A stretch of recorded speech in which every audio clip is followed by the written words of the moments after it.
नमस्ते दोस्तों। सफ़ेद गुड़ सर्वेसर दयाल सक्सेना की कहानी। दुकान पर सफ़ेद गुड़ रखा था, दुर्लभ था। उसे देखकर बार बार उसके मुंह में पानी आ जाता था। आते जाते वो ललचाई नज़रों से गुड़ की ओर देखता, फिर मन ममोस कर रह जाता। आखिरकार उसने हिम्मत की और घर जाकर माँ से कहा। माँ बैठी फटे कपड़े सिल रही थी। उसने आंखें उठाकर कुछ देर दीन दृष्टि से उसकी ओर देखा, फिर ऊपर आसमान की ओर देखने लगी और बड़ी देर तक देखती रही। बोली कुछ नहीं। वो चुपचाप माँ के पास से चला गया।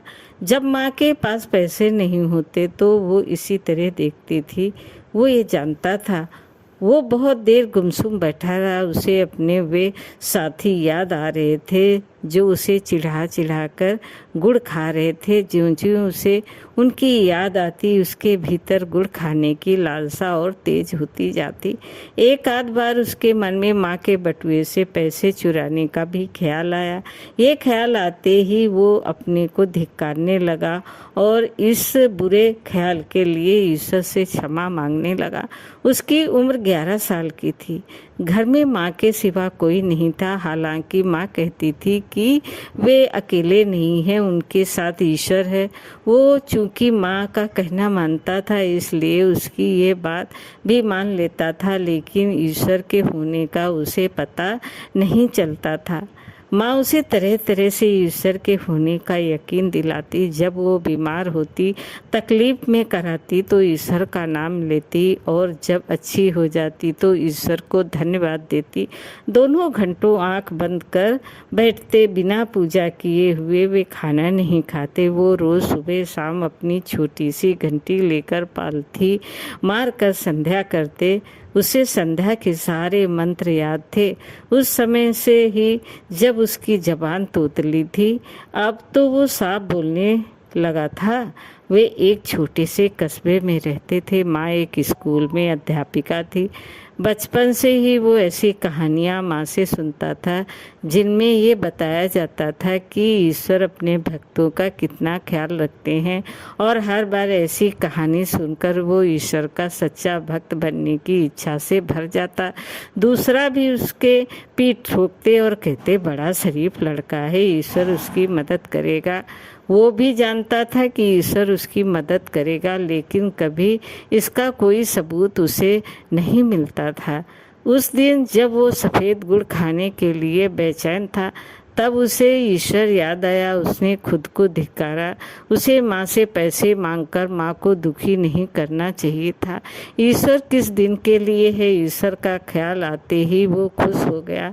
उसके अंदर एक विचित्र सा उत्साह भर आया, क्योंकि वो जानता था कि ईश्वर सबसे अधिक ताकतवर है। वो सब जगह है और सब कुछ कर सकता है। ऐसा कुछ भी नहीं जो वो न कर सके। तो क्या वो थोड़ा सा गुड़ नहीं दिला सकता उसे, जो कि बचपन से ही उसकी पूजा करता आ रहा है, और जिसने कभी कोई बुरा काम नहीं किया, कभी चोरी नहीं की, किसी को सताया नहीं। उसने सोचा और इस भाव से भरा उठा कि ईश्वर जरूर उसे गुड़ देगा। वो तेजी से उठा और घर के अकेले कोने में पूजा करने बैठ गया। तभी माँ ने आवाज़ दी, बेटा पूजा से उठने के बाद बाजार से नमक ले आना। उसे लगा जैसे ईश्वर ने उसकी पुकार सुन ली है, वरना पूजा पर बैठते ही माँ उसे बाजार जाने को क्यों कहती। उसने ध्यान लगाकर पूजा की, फिर पैसे और झोला लेकर बाजार की ओर चल दिया। उस समय शाम हो गई थी, सूरज डूब रहा था। वो खेतों में चला जा रहा था। आंखें आंधी बंद थी किए ईश्वर पर ध्यान लगाए और संध्या के मंत्रों को बार बार दोहराते हुए। उसे याद नहीं उसने कितनी देर में खेत पार किया, लेकिन जब वो गांव की ईंटों की गली में आया तब सूरज डूब चुका था और अंधेरा छाने लगा था। लोग अपने अपने घरों में थे।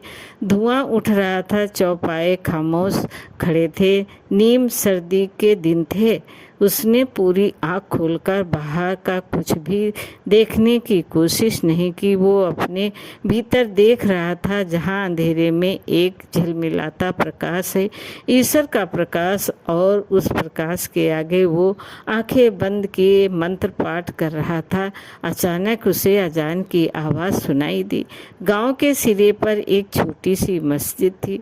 उसने थोड़ी सी आँख खोलकर देखा, अंधेरा काफ़ी गाढ़ा हो गया था। मस्जिद के एक कमरे बराबर दलान में लोग नमाज के लिए इकट्ठे होने लगे थे। उसके भीतर एक लहर सी आई, उसके पैर ठिठक गए, आंखें पूरी बंद हो गई। वो मन ही मन कह उठा, ईश्वर ये तुम हो और सच्चे मन से तुम्हारी पूजा की है तो मुझे पैसे दो। यही इसी वक्त वो वहीं गली में बैठ गया। उसने ज़मीन पर हाथ रखा, ज़मीन ठंडी थी। हाथों के नीचे कुछ चिकना सा महसूस हुआ। उल्लास की बिजली सी उसके शरीर में दौड़ गई।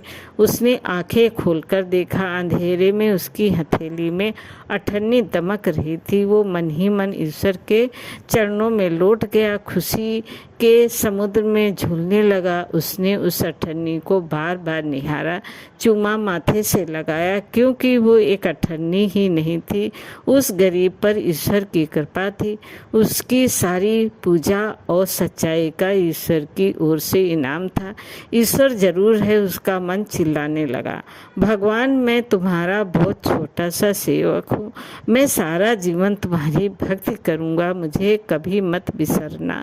उल्टे सीधे शब्दों में उसने मन ही मन कहा और बाजार की तरफ दौड़ पड़ा। अठन्नी उसने जोर से हथेली में दबा रखी थी। जब वो दुकान पर पहुंचा तो लालटेन जल चुकी थी। पंसारी उसके सामने हाथ जोड़े बैठा था। थोड़ी देर में उसने आंखें खोली और पूछा, क्या चाहिए? उसने हथेली में चमकती अठन्नी देखी और बोला, 8 आने का सफ़ेद गुड़। ये कहकर उसने गर्व से अठन्नी पंसारी की तरफ गद्दी पर फेंकी, पर यह गद्दी पर न गिरकर उसके सामने रखे धनिया के डब्बे में गिर गई। पंसारी ने उसे डब्बे में टटोला, पर उसमें अठन्नी नहीं मिली। एक छोटा सा खपड़ा चिकना पत्थर जरूर था। उसे पंसारी ने निकालकर फेंक दिया। उसका चेहरा एकदम से काला पड़ गया, सिर घूम गया, जैसे शरीर का खून निकल गया हो। आंखें छलछलाई। कहाँ गई अठन्नी? पंसारी ने भी हैरत से कहा। उसे लगा जैसे वो रो पड़ेगा। देखते देखते सबसे ताकतवर ईश्वर की उसके सामने मौत हो गई थी।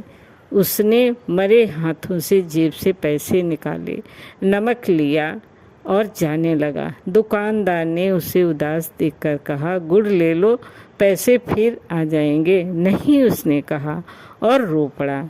अच्छा, पैसे मत देना, मेरी ओर से थोड़ा सा गुड़ ले लो, दुकानदार ने प्यार से कहा और एक टुकड़ा तोड़कर उसे देने लगा। उसने मुंह फेर लिया और चल दिया। उसने ईश्वर से मांगा था, दुकानदार से नहीं। दूसरों की दया उसे नहीं चाहिए, लेकिन अब वो ईश्वर से कुछ नहीं मांगता। दोस्तों, धन्यवाद। कहानी कैसी लगी लाइक करें, सब्सक्राइब करें। धन्यवाद।